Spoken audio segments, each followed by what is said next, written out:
los resultados que estoy obteniendo durante este proceso son patentables o no, y qué es lo que es más conveniente en un momento determinado publicar o patentar. Vamos a ver que quizás esté el criterio previo o el prejuicio previo de que eh, están peleadas las cuestiones de publicar o patentar. De alguna manera sí, pero vamos a ver que no siempre es así. Esto trazar una estrategia, ¿no? Desde el inicio para que no se nos, para que en el camino no se nos afecte el tema de la patentabilidad. Vamos a ver que eso es muy importante, ¿ya?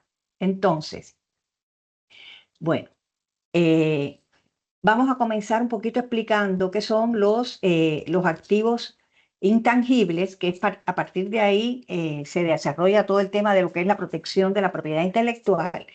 Y los activos intangibles son todos aquellos activos que sin ser materiales, es decir, sin tener una materialización física, son aprovechables dentro de un negocio. Actualmente, que nos encontramos en la era del conocimiento, ha habido un gran desarrollo de estos intangibles en la mayoría de las economías desarrolladas, porque realmente estos son los activos que generan ventajas competitivas entre las organizaciones, ¿ya? Entonces, esto es una graficación de esto que le estamos explicando. Vamos a ver cómo si inicialmente en los años 90 no se tenía esta tendencia, ¿no?, de proteger los activos intangibles, porque más bien se basaban las economías en economías tradicionales.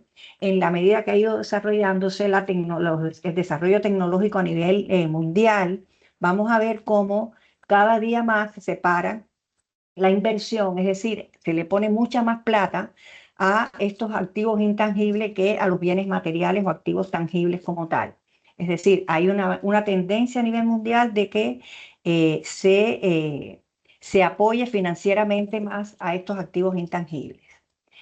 ¿Y por qué son importantes estos activos? Bueno, pues porque justamente eso.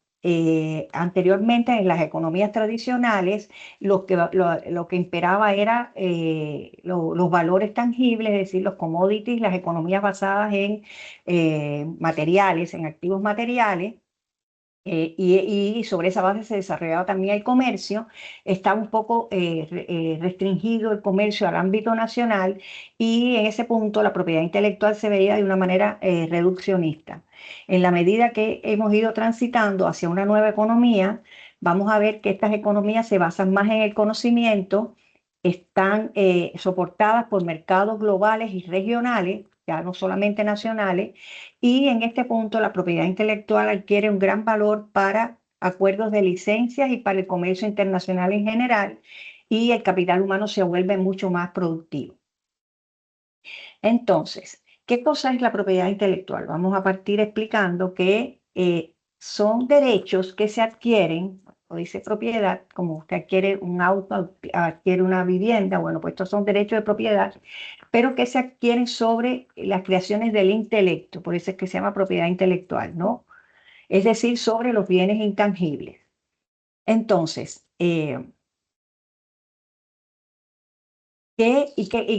¿cuáles son las principales características que tiene la propiedad intelectual? Bueno, pues son tres características principales. El propietario de esta propiedad, valga la redundancia, adquiere el derecho de excluir a otros de usar lo que él tiene patentado. Fíjense que es como un derecho negativo. Yo adquiero una patente o una marca o cualquier otra de las modalidades que posteriormente yo les voy a explicar acá, pero con ese derecho que yo adquiero, lo que hago es que evito que otros la usen sin mi autorización, sin mi consentimiento, ¿ya? Entonces, solamente la puedo explotar yo, ¿no? Si quiero, si alguien más la quiere usar, tiene que pedirme a mí mi autorización. Yo soy el propietario de ese derecho exclusivo, y por tanto, solamente yo lo puedo explotar. Entonces, esa es la primera característica. La segunda es que tiene carácter territorial. Quiere decir que donde quiera que yo quiera adquirir ese derecho, tengo que hacer una solicitud de registro de ese derecho. Es decir, si yo tengo una patente en Chile y quiero hacer valer ese derecho en Estados Unidos, tengo que hacer la solicitud de patente en Estados Unidos. ¿ya? Es decir, es de carácter territorial, no hay patentes multinacionales, internacionales, no. Uno tiene que hacer la solicitud de registro en aquel territorio, en aquella región, porque sí hay regionales, así hay patentes regionales, pero uno tiene que hacer la solicitud de registro en esos países para adquirir ese derecho. Y la otra característica importante es que tiene una protección limitada en el tiempo, es decir, el derecho que se adquiere, en el caso, por ejemplo, de una patente de invención, es por 20 años desde la fecha de la presentación de la solicitud de patente. ¿Ya? Hay otras modalidades que son más cortas, lo vamos a explicar después, pero en este caso el derecho se adquiere por un tiempo limitado, ¿ya? Y después lo vamos a explicar. Es decir, una vez que ya ese tiempo transcurre, 20 años de la fecha de la presentación de la solicitud, bueno, pues esa patente o esa invención ya pasa al dominio público y cualquiera lo puede utilizar. ¿Ya? Bien, seguimos. Entonces, ¿cómo se explota la propiedad intelectual? Una vez que se adquiere, por supuesto. Bueno, pues eh, la puede explotar el mismo propietario, por supuesto. Yo adquiero mi patente, yo soy capaz y tengo la posibilidad de utilizar todos esos derechos adquiridos para yo explotar mi propiedad intelectual. Y en ese caso yo retengo los derechos y puedo hacer uso, fabricación, importación, venta, ofrecimiento a la venta. Estos son todos los derechos, o sea, los derechos que yo adquiero cuando tengo una protección de la propiedad intelectual. Yo los hago, yo tengo estos derechos y yo puedo ejercerlos en el territorio que yo quiera durante el tiempo que está limitada la protección. Si yo no soy capaz de hacer alguna de estos derechos, explotarlos yo, bueno, pues yo se los puedo transferir a otros. De alguna manera puedo venderlos o puedo licenciarlos. ¿Y a cambio de qué? A cambio de dinero. ¿Y ese dinero cómo se adquiere? Bueno, pues ese dinero se adquiere efectivamente de distintas maneras. O sea, por supuesto, se regulan los contratos que se firmen con esas partes a las cuales se van a transferir esos derechos, que puede ser mediante una suma global al inicio y regalías posteriores de acuerdo a la explotación de esa propiedad intelectual por las ventas, por la explotación efectiva que haya, o la vendo, sencillamente vendo. Yo tengo una patente, sé que hay una multinacional que le puede interesar mi patente, se la vendo y con eso ya yo puedo seguir reinvirtiendo en investigación, desarrollo y todo eso. Entonces, todo esto es válido, todas estas vías de explotación, y lo importante es que también piensen que hoy día las patentes se consideran, es decir, los activos que se protegen por propiedad intelectual son uno de los bienes más valiosos que actualmente se utilizan en transacciones comerciales como licencias, proyectos de conjuntos, acuerdos de investigación, desarrollo. Muchas veces las universidades se unen y todo lo que se usa de ahí como posible invención se patentan de manera conjunta y cotitularidad de esa propiedad. Se manejan también como acciones para los inversionistas, en fin, son activos que actualmente se utilizan mucho a nivel internacional, y pensar siempre que actualmente se utilizan más para licenciar que para evitar, o sea, para hacer monopolio y evitar que nadie lo use. Eso ya actualmente no se usa. La idea es, uno llega, protege su propiedad intelectual y de esa manera tiene un valor, adquiere un valor que puede después cambiarlo por dinero, por encima de otras organizaciones. Entonces, fíjense cómo es importante tener siempre esto a la vista, qué posibilidades tenemos de patentar. Ojo, que lo vamos a mencionar varias veces acá, que la patente solamente tiene un fin comercial. O sea, eso de que una universidad dice, tengo 50 patentes, ninguna le explota, no le saca un centavo a ninguna de ellas, eso está muy mal, porque al final vamos a ver que el proceso de patentamiento es un proceso costoso, eso no es ningún secreto, y solamente se justifica cuando lo que usted va a ganar con esa patente va a ser mucho más de lo que usted invirtió en todo el proceso de investigación, desarrollo y protección legal. ¿Ya? Entonces siempre el ojo. Yo tengo una invención que puede tener una salida comercial interesante, ahí tengo que tener siempre presente la patente. Bien, entonces, y bueno, por supuesto que eso se ve en las gráficas que le vimos inicialmente sobre la inversión en intangibles. Esto es una tendencia en todos los países desarrollados, donde se pone la plata en aquellos proyectos que tengan posibilidades de tener una protección por patente, porque de esa manera yo voy amortiguando la inversión que yo hice inicialmente en todo el proceso de desarrollo de la invención o del producto en definitiva que se va a comercializar, ¿sí? Entonces, bueno, la manera, por supuesto, más, digamos, segura de tener este retorno es patentando esos nuevos desarrollos. Entonces, vamos a ver cuáles son las diferentes modalidades que tiene la propiedad intelectual. Son dos grandes ramas que se pueden incluir dentro de la propiedad intelectual. Está la parte de la propiedad industrial, que es la que está más relacionada con el comercio, donde podemos encontrar, por supuesto, las patentes de invención, las patentes de modelos de utilidad. Por ejemplo, las patentes de invención le vamos a dedicar más tiempo. Las patentes de modelo de utilidad son pequeñas invenciones que hay un requisito de los de patentabilidad que no se exige, que es el nivel inventivo, pero que sí se exige que tenga una novedad mundial. Están las de diseños industriales, que, bueno, en el caso de Chile, los modelos de utilidad están previstos para proteger cambios de forma de algún producto, de un objeto que no tenía, o sea, que antes se utilizaba y le hacen un cambio de forma y eso puede ir a través de modelo de utilidad, porque le da un beneficio utilitario ese cambio de forma. El diseño industrial es un cambio de forma también, pero no con un efecto utilitario, sino con un efecto técnico. Perdón. No tiene que tener el efecto utilitario, sino estético, ornamental, con un fin estético y ornamental, ¿ya? Un cambio de forma también de un producto, cuando usted, por ejemplo, ve que se protege, por ejemplo, la Coca-Cola, los diseños de los diferentes envases de la Coca-Cola, bueno, pues eso es para darle un efecto estético, ornamental y que distinga, por supuesto, ese diseño de la lata o ese diseño de la botella de los demás competidores, ¿cierto? Es la parte visual de esa modificación que usted le haga a esa forma. Entonces están las marcas comerciales y otros signos distintivos que, bueno, también son formas de propiedad industrial y que justamente lo que hacen es distinguir una marca o un signo a un productor de otro. Inmediatamente usted ve la marca de la Coca-Cola y usted dice, ah, eso pertenece a este propietario, ¿no? Es la forma en que se distinguen los productos y servicios en el comercio de un propietario a otro. ¿Alguien tiene un micrófono abierto ahí? Sí, yo lo Se silencio. ven. Ya, eso, gracias.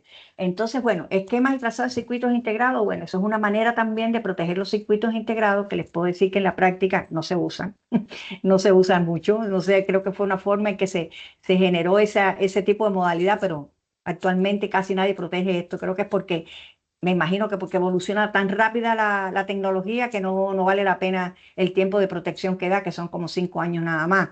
Las marcas comerciales, por ejemplo, los modelos de utilidad se protegen por 10 años y ya no son renovables, al igual que los diseños que se pueden proteger por 5 años, renovables por 5 años más, hasta 15 años nada más. Después todo eso pasa a dominio público. Las marcas comerciales se protegen por 10 años, pero se renuevan infinitamente. Todo el tiempo que usted quiera tener su marca registrada, cada 10 años la tiene que renovar y pagar por eso, por supuesto. Y bueno, los derechos del obtentor sobre nuevas variedades de plantas es una manera sui generis, una protección sui generis distinta de las patentes. Fíjense que las plantas no se pueden proteger en Chile al menos y en muchos países por patente de invención. En Estados Unidos sí, pero se pueden proteger por otra protección sui generis que se llama UPOV, que es la Unión para la Protección de las Obtenciones Vegetales.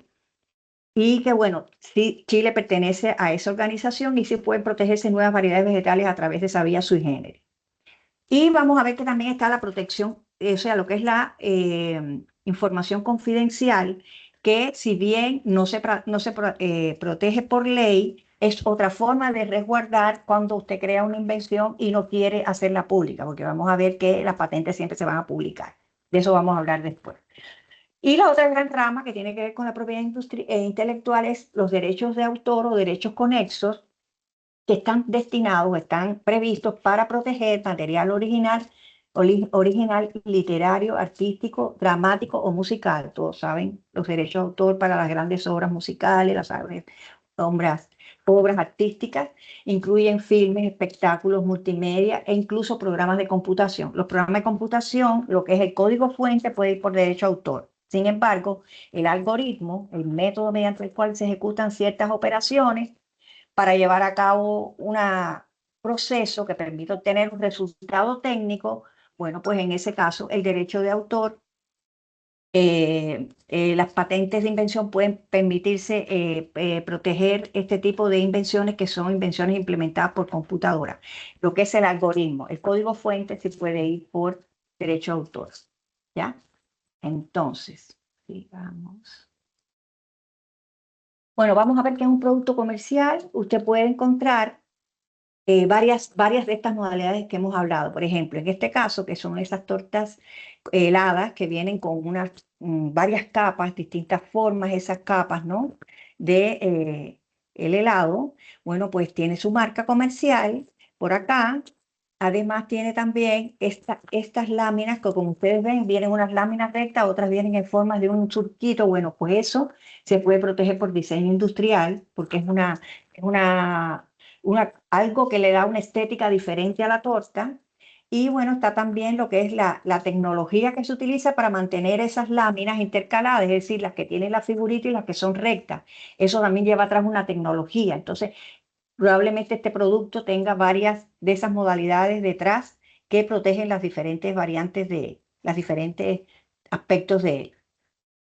Entonces, ¿cuáles son las generalidades de la propiedad industrial? Bueno, pues en general la adquisición del derecho, como le explicamos, se hace por registro. Donde quiera que yo voy a querer tener ese derecho, tengo que ir a hacer mi registro. Y eso, por supuesto, que implica, como es territorial, que puede ser altamente costoso. Yo tengo que pagar tasas oficiales. Yo voy a hacer una solicitud a la oficina de patentes de cada país, o una solicitud de marca, una solicitud de cualquiera de estas modalidades. Yo presento mi solicitud, tengo que pagar las tasas oficiales que la oficina me exige para darme ese derecho, si es que lo voy a lograr, pero además tengo que pagarle a un agente local para que me presente mi solicitud, porque yo, siendo chileno, no puedo ir a Estados Unidos y presentar yo mi solicitud directamente. Tengo que buscar un agente estadounidense que me represente ante la oficina de patentes. Eso es dinero adicional. Entonces, por lo tanto, el derecho de patente es, al principio, presentar la solicitud, lleva un trámite de 3 o 4 años usualmente, y durante ese tiempo hay que pagar. Y por tanto, después, cuando te otorguen el derecho, si es que tienes esa suerte, tienes 20 años de derecho que tienes que ir manteniéndolo, pagando tasas de anualidades o tasas de las que sean para mantenerlo vigente. Todo eso es dinero. Entonces, importante. Patentemos cuando simplemente tenemos algo que resulte atractivo comercialmente y sepamos que le vamos a sacar mucho más de lo que vamos a gastar. ¿Sí? Entonces, vamos a aterrizar un poquito más en la idea de lo que son las invenciones, que es lo principal que nos trae acá y que es generalmente lo que se protege cuando salen nuevos productos o nuevos procesos de investigación, desarrollo realizados por las universidades, por ejemplo.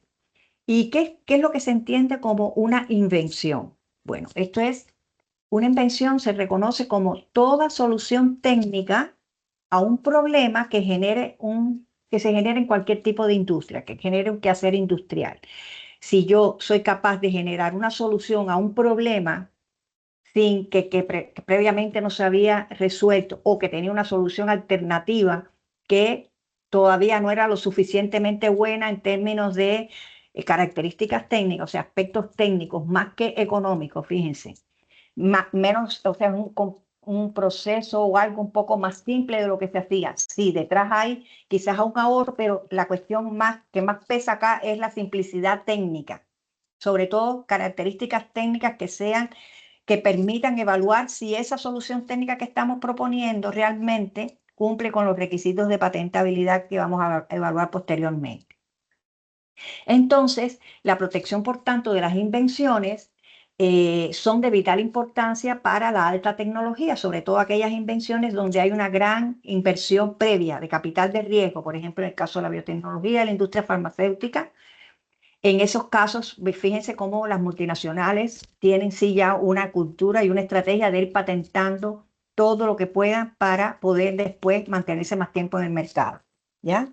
En el caso de las patentes, como les decía, tiene una duración de 20 años y después de los 20 años ya no se puede renovar, pasa al dominio público. Así que en esos 20 años se supone que la persona o el propietario sacó todo, la inversión que hizo y mucho más. Entonces, habíamos dicho que teníamos dos formas principales de proteger las invenciones, son las patentes de invención por una parte y el secreto industrial por otra. Estas sí son bastante antagónicas, ¿ya? ¿Por qué? Porque son antagónicas en el sentido de que si yo patento, puede que una patente tenga algo de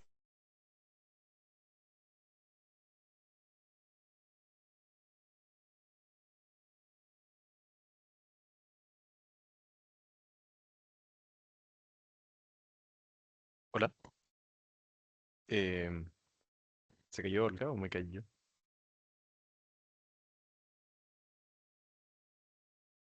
Hola, creo que se perdió la conexión, Olga, si no me equivoco. Sí, se cayó ella.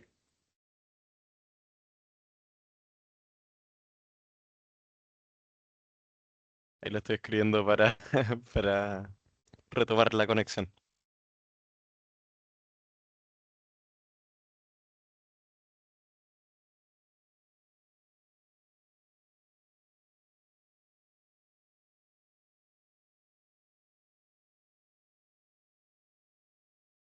No ha pasado ningún cataclismo, no se ha caído ningún avión ni nada, ¿verdad?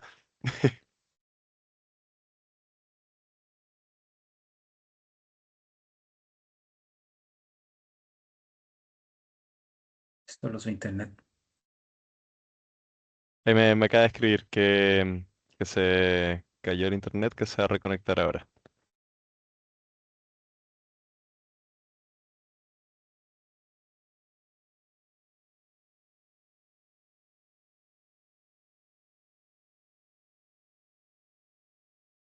Hola Mónica, ¿cómo estás? Oye, si es que te parece extraño que estemos aquí y no esté pasando nada, es porque justo te conectaste cuando se cayó Olga y se está reconectando en cualquier momento.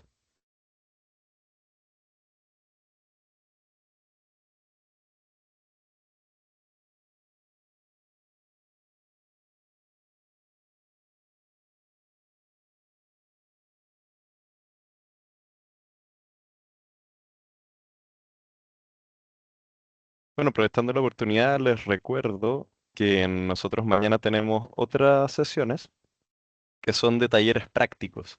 Para los que les interese, vamos a estar haciendo talleres para búsqueda de información bibliográfica, es decir, todo lo que tiene que ver con documentos de papers en revistas científicas, etcétera. Y después de esa voy a estar yo haciendo el taller de búsqueda de patentes y diseños industriales, que es súper entretenido y la idea es que sea práctico, así que vamos a estar buscando ahí con ejercicios prácticos de patentes y todo ese tipo, para los que les pueda interesar. Ahí se metió de nuevo Olga. ¿Qué pasó? No sé qué pasó, te juro. De pronto me botó. Disculpen, hubo un Sí, qué problema extraño. técnico Bueno, acá. No sé qué pasó. Bueno, en fin, sigamos para no perder mucho tiempo. Bueno, entonces le decía que las invenciones se pueden proteger por dos vías fundamentales, que un poco que están una de la otra, un poco, digamos, son antagónicas. ¿Por qué? pero, Porque la Olga, patente, no estás sí. compartiendo pantalla. Ah, ay, ¿qué pasó? Voy para allá, comparte, ya. Ahora, Ahí sí, ahí sí. ya. Ahí, donde me quedé, donde mismo me quedé. Ya. Entonces, tenemos la patente de invención que, como les decíamos, se protege por ley, o sea, todas las invenciones, cuando usted hace la solicitud de registro, usted va a tener una protección por ley de propiedad intelectual en ese país, ¿ya?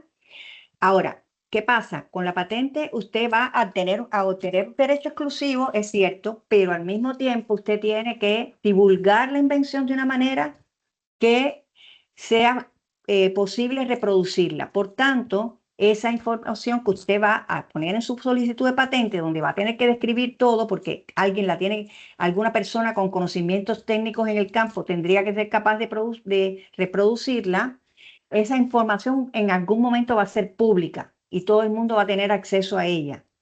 ¿De acuerdo? Entonces, uno tiene que saber escoger por qué vía se va mejor. Y por tanto, y de acuerdo a la ley también que le explicábamos, las patentes de invención van a tener un tiempo de vigencia. Cuando pase ese tiempo, la patente pasa a dominio público y en aquellos territorios donde yo no protegí, mi solución técnica o mi invención se va a publicar también. Es decir, esto va a ser de conocimiento público, donde yo no tengo la patente. Si no presenté la patente en China y un chino vivo está vigilando en su campo técnico que aparezca algo interesante, el chino lo puede copiar porque yo no presenté la solicitud de patente allá y por tanto yo no tengo ese derecho exclusivo allá. Entonces, eso es lo que tiene la patente. Sí, me protegen los territorios donde estoy protegida contra todos, contra terceros, cualquier otro. Sin embargo, si no presenté la solicitud de patente en otro país, cualquiera la puede usar libremente. Y la patente caduque, igualmente la puede usar libremente. Entonces, la información confidencial, o sea, ¿qué ventajas tiene? Bueno, pues es una información, por supuesto, que es secreta, hay que mantenerla secreta. Si yo soy el interesado, yo soy el propietario, tengo que tomar las medidas suficientes para que sea secreta. No todo el mundo puede tener acceso a esa información. La ventaja que tiene sobre las patentes es que tiene una duración ilimitada, pero tiene una cierta desventaja y es que yo no estoy protegido por ley. Yo firmo un contrato con una parte y solamente esa relación contractual es la que va a mantener la confidencialidad de la información. Si un tercero se entera o si alguien que trabajó en mi empresa se va y yo no firmé un acuerdo de confidencialidad con él puede llevarse ese secreto para otro lugar y puede hacerlo y lo puede divulgar. Entonces, fíjense que tenemos estas dos variantes que hay que tomar la decisión correcta. Si yo quiero patentar, tengo que decir las cosas, tengo que escribir en la solicitud de patente todos los detalles técnicos, porque eso después me va a proteger por ley. Pero si no quiero decirlo, sencillamente no puedo ir por patente, porque la patente lo tengo que divulgar, entonces tengo que mantenerlo confidencial y tomar las medidas para ello. Me tengo que apurar. Entonces, bueno, hay situaciones donde es más aconsejable proteger por patente que por secreto. Y bueno, por supuesto, cada cual lo tendrá que evaluar estratégicamente. Generalmente, si yo tengo un producto que cuando yo lo saque al mercado, cualquiera va a poder hacer ingeniería inversa y saber partes por las cuales está compuesta, o si es una sustancia, una composición que después no sé, por un análisis químico puede saber de qué se trata la composición, bueno, pues evidentemente ahí es más aconsejable proteger por patente, que me da una protección más grande durante 20 años que por secreto, porque eso realmente cualquiera lo puede después descubrir, ¿no? Cuando haga su propio análisis del producto. Y bueno, eso es estrategia y normalmente la experiencia de uno le va llevando a que es más recomendable por patente que por secreto. Esto ya se los dije ya, si bien la patente le da una recompensa al propietario por la inversión que realizó y le otorga un derecho exclusivo por un tiempo dado, tiene que de todas maneras divulgar esa invención de manera tal que cualquiera la pueda reproducir. Y por eso es el valor, digamos, de las patentes para el conocimiento tecnológico. Hay quien equivocadamente dice, no, porque las patentes monopolizan el conocimiento. Eso es falso. La patente monopoliza por un tiempo la explotación comercial, pero al contrario, lo que hace es divulgar el conocimiento tecnológico. Y gracias a esa información que hoy mismo tenemos disponible, no se concibe que actualmente alguien empiece un proyecto sin antes revisar la información de patente, porque es todo un conocimiento disponible gratuitamente en Internet. Ahí después le vamos a explicar bases de datos, todo. José le va a explicar después eso más detenidamente en otra charla. Ahora, cuando hablamos de invención, sí es una solución técnica, pero cuando hablamos de invención patentable, ya tenemos que pensar en un concepto jurídico, porque lo que se puede patentar o no en un territorio dado va a estar definido por la ley de ese país en cuanto a la propiedad industrial, ¿ya? Y eso es país por país. Es verdad que hay generalidades en la mayoría de las jurisdicciones para lo que son los requisitos de patentabilidad.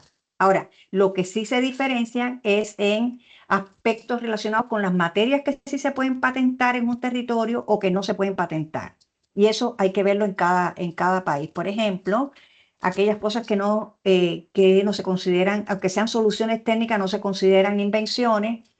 Por ejemplo, las teorías científicas, los métodos matemáticos, por ejemplo, una planta o un animal, esas cosas, métodos de tratamiento aplicados al cuerpo humano o animal, ciertas materias que están reguladas por el artículo 37 de la Ley de Propiedad Industrial en el caso de Chile, no se pueden patentar. Están entonces las excepciones de la patentabilidad, que siendo invención, o sea, pudiéndose considerar invenciones, no se protegen porque van en contra del orden público laboral, por ejemplo, la clonación de seres humanos, otro tipo de soluciones de este tipo. Y la tercera condición es que tiene que cumplir ciertos requisitos de patentabilidad que los vamos a mencionar rapidito, como que son la novedad mundial, su nombre se lo dice, la solución técnica que yo esté proponiendo no puede haberse divulgado previamente por nadie en ninguna parte. Es decir, tiene que ser totalmente novedosa. Sus características técnicas tienen que ser anteceder a todo lo que está en el estado latente. No puede haber nada divulgado relacionado con esto. La actividad inventiva o el nivel inventivo quiere decir que a partir de los conocimientos que hay en ese estado de latencia, que esto es información pública, mi solución técnica no se derive de manera obvia o evidente. Esto creo que hay que hacer casi que una charla para esto, para ponerles ejemplo y todo. Pero esos son los dos requisitos. Primero, novedad mundial, que no sea igual a nada de lo que hay divulgado. Y la segunda, nivel inventivo, que no se derive de manera evidente de lo que hay divulgado. ¿Ya? Eso es en resumen. Y la tercera es que tenga una aplicación industrial. Normalmente casi todas las soluciones técnicas que se aplican en la industria tienen una aplicación. En el caso de Estados Unidos no se llama aplicación industrial, sino se llama utilidad a este requisito. Y la solución técnica tiene que ser descrita con suficiente detalle técnico para que cualquiera pueda reproducirla. Eso se llama divulgación habilitante o suficiencia de la descripción, que está muy relacionado con la aplicación industrial. Siempre me demoro, sigo. Entonces, bueno, tenemos un caudal de información tecnológica contenida en los documentos de patente. Tienen muchas ventajas. Ahí yo les voy a pasar después la presentación para que José se las...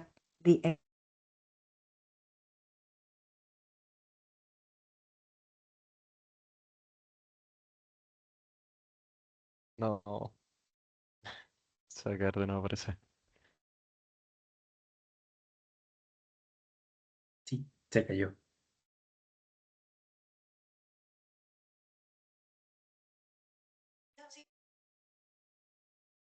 Terrible.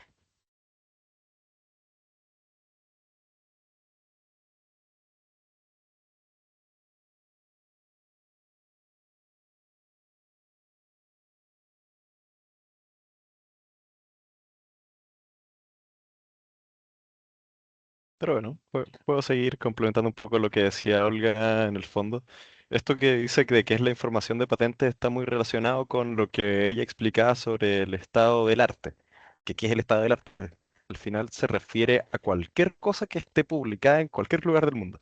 Es decir, puede ser directamente un documento de patente, puede ser un paper, puede ser una publicación en una red social, puede ser incluso un producto que ya se está comercializando y está en venta en algún lugar y esto es accesible al público.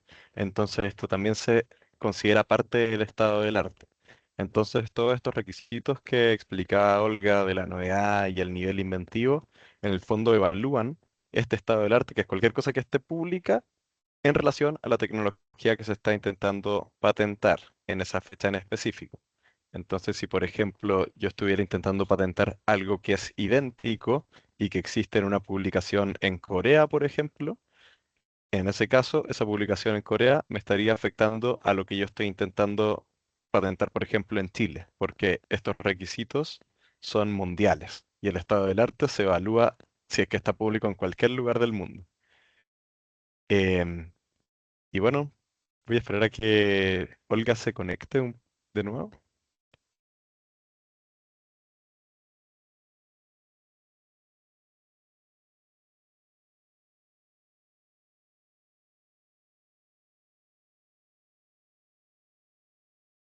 ¿Puedo hacer una pregunta? Aprovechando que Sí, no ha llegado, Olga. rellenemos. ¿Existen criterios? Por ejemplo, ¿Criterios de qué tipo? si un perito que está evaluando una patente está realizando un análisis de estado del arte y encuentra que un par de publicaciones tienen similitudes con nuestra solicitud de patente, por decirlo de alguna forma, Pero esa evaluación normalmente queda a criterio del especialista, ¿o existe algún Esa es muy criterio buena definido? pregunta. Es muy buena pregunta porque es una de las grandes disyuntivas que siempre existe en examen de patentes que uno dice como, ya, si es que usted me está diciendo que no tiene nivel inventivo, significa que no es evidente para un experto técnico en el campo, ¿verdad? Pero lo está definiendo una persona. Usted me está diciendo que no es obvio. ¿Por qué usted tiene como la altura moral de decir que en el fondo esto no es obvio para un experto? En teoría, el examinador también es un experto y por eso lo puede decir, pero sigue siendo algo súper como debatible. Pero se supone que en la teoría esto de todas maneras es objetivo, porque se valida en base a una figura ficticia que se llama el experto en la materia, que es una persona que en teoría, o sea, no existe, directamente no existe, pero es una persona que tiene conocimiento total del área técnica. Entonces, por ejemplo, digamos que yo estoy intentando patentar un microondas. El experto en la materia de ese caso va a ser una persona que tiene todo el conocimiento de electrodomésticos del universo, básicamente. Entonces, el examinador, si es que te objeta tu patente, va a decir, no, señor, su microondas no puede ser patentado porque para el experto en la materia sería evidente llegar a esta solución técnica. Pero ese criterio tampoco es rígido. En el fondo, ahí viene la gran parte del proceso de patentamiento, que es que uno tiene la posibilidad de rebatirle a este experto. Entonces uno le dice al perito, no señor, me está diciendo que esto no sería evidente para un experto en la materia, sin embargo, yo tengo tales argumentos para decir que sí, que no sería evidente. Entonces ahí el examinador va a decir, bueno, la verdad es que este argumento no es válido por tal cosa, y uno tiene un cierto número de instancias, dependiendo del país, en que uno le puede rebatir y discutir al examinador que su patente efectivamente es patentable, que su invención efectivamente es patentable. Hola Olga, ¿lograste Perdón, reconectarte? qué pena. Bueno, tengo a Backup ahí con José. No, Qué aquí estábamos pena. rellenando con una conversación interesante. Oye, qué pena, nunca pasa aquí ahora hay internet con problemas. Bueno, en fin, sigamos rapidito. Voy a pasar rápido la información de patente porque esto va a ser tema de José Manuel seguro en una charla posterior. Pero bueno, quería decirle que es una fuente muy rica de conocimientos y que actualmente no se concibe que nadie que esté desarrollando nuevas tecnologías o innovación, nuevas innovaciones, no consulte la información de patente, porque es como partir de algo, ¿no? El que lo ignore parte ciego, es como si estuviera ciego y ignora una serie de información que realmente es muy valiosa. Por ejemplo, bueno, aquí esta parte la voy a ir pasando porque es importante la información de patente. Es muy importante, sobre todo justamente para esto mismo, para los proyectos, ¿ya? Porque usted ya con un conocimiento previo de lo que hay, usted sencillamente trata de mejorar eso que hay, ¿no? No parte de cero. Aquí nos hemos encontrado millones de proyectos que se presentan y que ni siquiera han tenido en consideración la información de patente. Entonces, cuando le hacemos una búsqueda del arte previo, una evaluación de patentabilidad, antes de presentar la solicitud, le decimos no, no va, no gaste su dinero en una patente porque sencillamente no cumple con los requisitos. Entonces, esto es muy importante y incluso en mi época, cuando yo empecé a trabajar en temas de patentes hace muchos años, en la década de los 80, que ya tengo unos cuantos añitos, en un centro donde yo trabajé en Cuba, justamente ellos querían empezar a trabajar en una proteína para hacer una vacuna contra la meningitis meningocócica tipo B. Cuba trabajaba en ese instante en una vacuna que era atenuada, trabajando por supuesto con el patógeno vivo. Y bueno, ellos querían a partir de esa vacuna hacer por ingeniería genética una vacuna recombinante. Y una única base de datos que en aquel momento pudimos adquirir, porque cuando aquello no había internet, fíjense, lo estaba hablando de los años 80, no había información de patente en otros portadores, solamente en disco compacto y había que comprarlo. Y haciendo una búsqueda en un solo año encontramos esta patente que era justamente el proyecto que ellos querían hacer. Y se dieron cuenta, esta de acá, y se dieron cuenta que entonces no valía la pena trabajar justamente con esa proteína porque ya eso estaba patentado. Entonces no iba a tener novedad lo que ellos iban a hacer. Entonces ellos lo que hicieron fue trabajar con el genoma de la bacteria desde cero y ahí sacaron su propia proteína recombinante que nadie había descrito previamente y obtuvieron su patente europea. Entonces, fíjense ustedes cómo realmente eso le va a evitar a ustedes muchos gastos, mucho tiempo innecesario si ustedes simplemente revisan lo que está disponible en Internet hoy de manera gratuita. ¿Ya? En todas las oficinas de patentes se publica la información rutinaria de las patentes que se van generando. Y bueno, esto lo voy pasando. La información de patente es muy importante desde el punto de vista cualitativo. Usted ve una patente y usted dice, ah, tiene una buena protección, o usted dice, oh, la verdad que el redactor de la patente lo hizo muy mal, porque eso no le da ninguna protección. O le da una protección que cualquiera la puede bypassear, porque eso es lo otro. Hay que saber hacer patentes, no cualquiera sabe hacerla. Yo puedo hacer una patente con muchos detalles, pero eso realmente no me va a proteger nada, porque cualquiera le puede hacer un diseño alrededor y sacar un producto parecido, pero mi patente era tan malita que cualquiera la podía bypassear. Entonces, eso también es importante.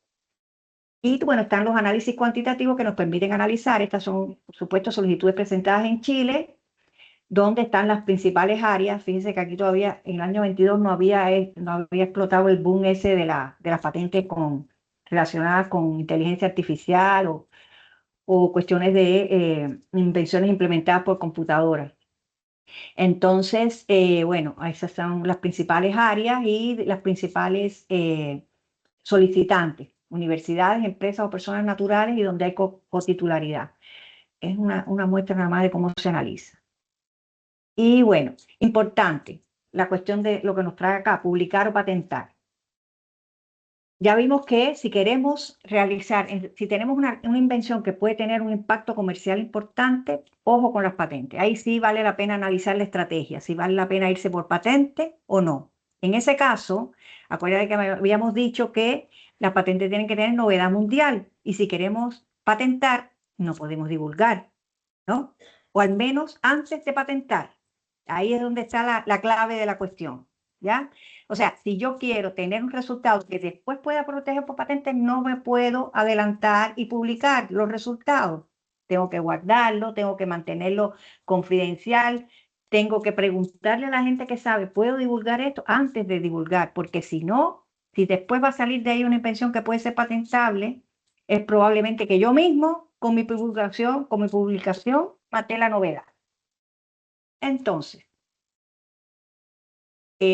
hay algo que se llama novedad relativa y es que algunos países, no muchos, yo no les digo que se ríen mucho por acá porque yo siempre estoy atrás de las divulgaciones inocuas, tratan de no publicar.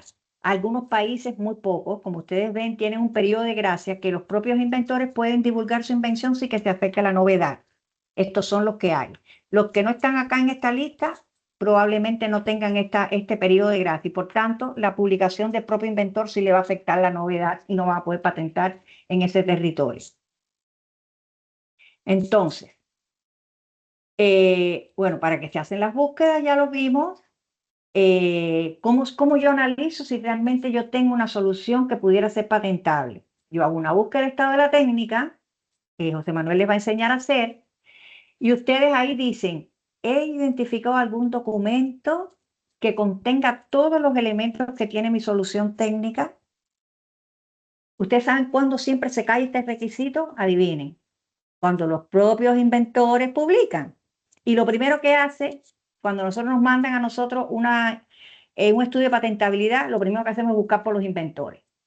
Y ahí probablemente no tenemos ni que seguir haciendo el análisis. Ah, mira, hay una tesis publicada.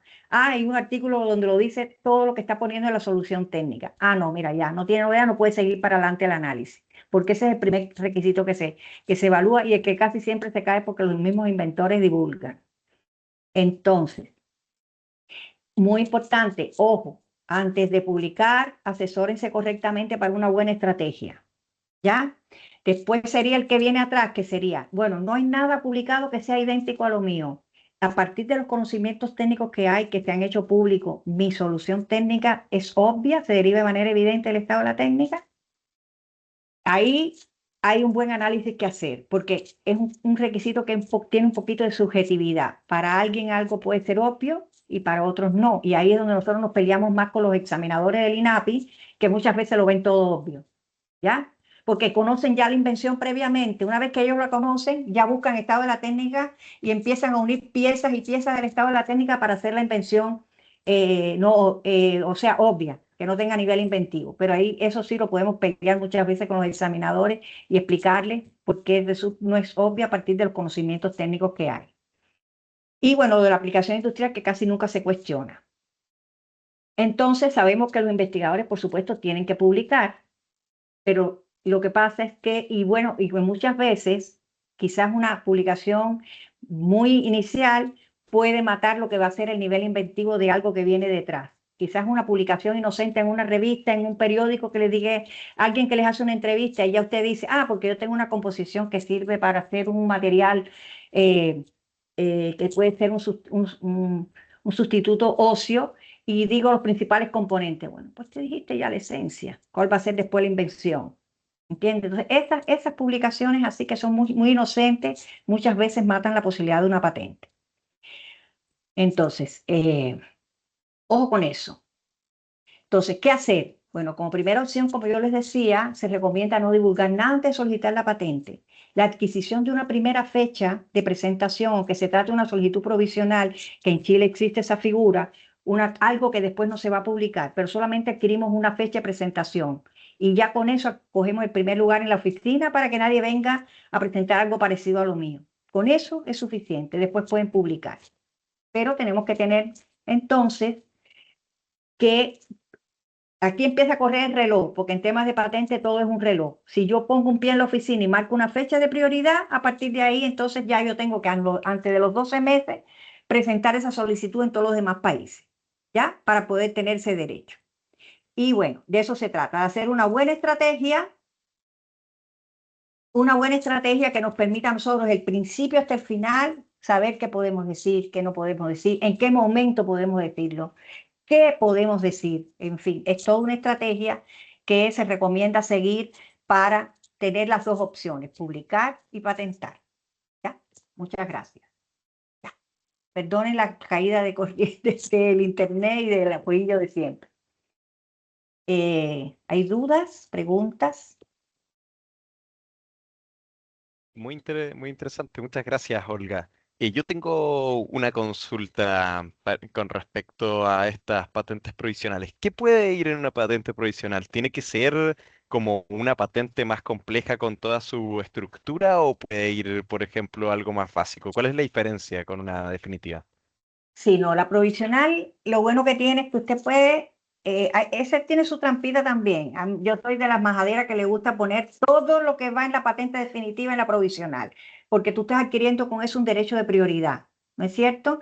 Y lo que tú no pusiste en la provisional, cuando vas a poner la definitiva al cabo de los 12 meses, puede ser materia agregada nueva y ya no te van a considerar la fecha de prioridad. Pero en la cuestión de la formalidad, tú puedes presentar todos los documentos que tú tengas, que no tienen que tener la forma de una solicitud de patente. Pueden ser artículos, pueden ser, bueno, muchas cosas. Todo lo que tú tengas que sea atingente a la invención, lo puedes presentar en esa documentación.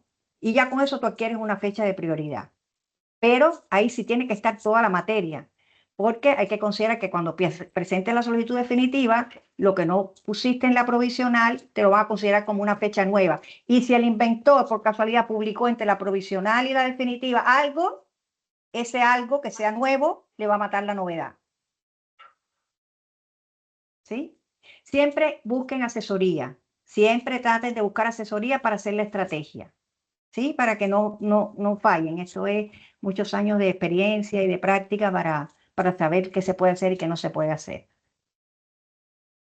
Olga, entonces, en base a lo que mencionas, por ejemplo, si yo estoy preparando un artículo científico, un paper, ¿eso me serviría casi como para presentar una provisional y Sí, después presentar el paper el día siguiente? sí, sí, Ah, perfecto. ya. Pero acuérdate entonces la definitiva que vayas a presentar, tienes un año. En buena ley tienes un año para presentarlo para seguir salvando la fecha de prioridad. Pero no puedes agregar materia nueva. Si en el transcurso del año hay nuevos resultados y eso, que sean nueva materia, eso tendría que presentarse otra provisional, ¿ya? Para después unirlas todas en una definitiva. Pero sí, la respuesta a lo que tú me dices, sí. Sí, puedes presentar la provisional con el artículo y después presentar, divulgar el artículo. No hay problema. Y puedo presentar una provisional, por ejemplo, y si tengo nueva materia inventiva, por ejemplo, en 6 meses, ¿puedo presentar una provisional en 6 meses? Puedes presentar otra provisional y después, cuando presentes la definitiva, puedes reivindicar prioridades múltiples. La Ok, primera y la segunda. ¿Sí? ya, prioridades múltiples. Sí, prioridades múltiples, exactamente. ¿Alguna otra pregunta? Ay, ojalá que les haya servido. Sé que es un poco tropeloso la presentación porque es mucha materia, pero bueno, por lo menos la introducción, ¿ya? Quizás tengamos oportunidades para trabajar en conjunto a futuro y bueno, ahí van aprendiendo. La práctica es el criterio de la verdad. Mientras más practiquen, más van a aprender. Muchas gracias, Olga. Buenísimo, Nada. Olga. Muy clara exposición y espero que esto sirva como material para evangelizar un poco a los académicos que justamente como tú decías, siempre pasa eso que terminan publicando algo y se arruina como la posibilidad de tener una explotación comercial por una patente en el futuro, que es algo muy valioso, especialmente para crear una empresa y poder volverse, no millonario, pero poder recuperar la inversión de investigación que la idea es que no se pierda.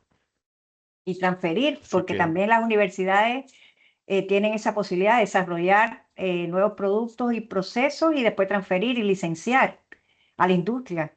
Si no hay capacidad de hacerlo, bueno, pues licenciarlo y eso es regalía que le van a llegar a la universidad para poder seguir invirtiendo en investigación, desarrollo y todo lo demás. ¿Mm? efectivamente, Listo, para eso estamos trabajando. muy bien. Bueno, muchas Súper. gracias. Bueno, Quedamos en contacto para cualquier otra consulta y José, te voy a mandar la presentación perfecto, para que si quieres se la distribuyas a los participantes, ¿sí? perfecto. Antes de que se vayan, voy a compartirles además un enlace con el formulario de satisfacción, para que nos ayuda mucho si es que lo pueden responder para nuestra estado interno. Es algo simplemente para nuestro uso, para saber cómo les pareció la presentación. Y eso, ojalá que puedan asistir a las siguientes presentaciones y les mando un cordial saludo. Muchas gracias, Olga. Ojalá Gracias a poder ustedes. contar contigo para otras instancias. Como siempre, es un gusto poder escucharte porque sabes Muchas mucho. gracias. Gracias, gracias. Dispuesta a compartirlo con ustedes, no hay problema. Muchas Gracias, gracias. Perfecto. Olga. Hasta Muchas luego. gracias, Olga. Hasta Súper. luego. La Nos grabación vemos. después la vamos a enviar y va a quedar a disposición de los que la necesiten. Así que eso. Listo. Ah, Muchas mira, justo gracias. entró alguien, Chao. pero... Gracias. Chao, chao. Chao, chao. Hola, Hola, Teresa, ya hola. acaba de terminar la presentación. No te creo. Me Sí, era equivoqué las en la 10. hora. Pero no te preocupes, que grabamos la presentación y después la vamos a mandar a quien la necesite para que la puedan disfrutar Pero qué y leer la mal. información. Ya. ¿Y la de ayer también? Sí, sí, también grabamos las de ayer, así que no hay problema. Las vamos a Bueno, dejar a disposición del público. gracias. Pero de todas maneras, estuvo súper interesante la presentación y si es que tienes alguna consulta, también te la puedo responder aprovechando el tiempo ahora mismo, si es que quieres. Bueno, gracias. Perfecto. Bueno, entonces Entonces sí, me voy porque tengo que esperar a que me llegue la presentación para poder saber. está bien. Ya, súper. Gracias. Ya, así que eso. Dios. Chao, chao. Chao.